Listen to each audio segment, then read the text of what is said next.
Yung correlation po na ito, makikita nyo na ang layo po ng katawan ng ating victim or cadaver is around only 0.2 meters from the base of the ravine.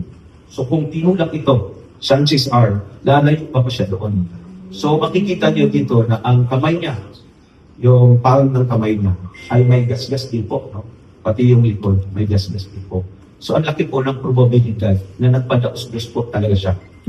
At the same time, yung layo po ng katawan niya, doon sa base of the ravine, ay nasa 0.2 to 0.8 meters lang po ang layo.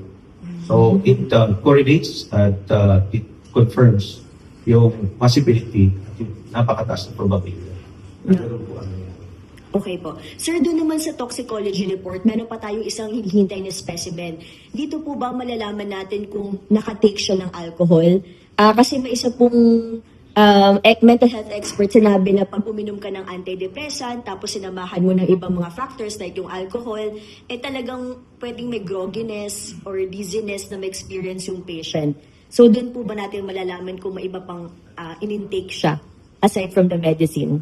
Sa literature po ng ating antidepressant drugs, yung citalopram, ay talagang isa sa mga indications is yung nagkakaroon siya ng drowsiness, no? Yung weaknesses.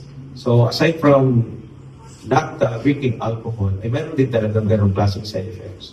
Yung ating antipsychotic drugs or yung nainom niyang citalopram.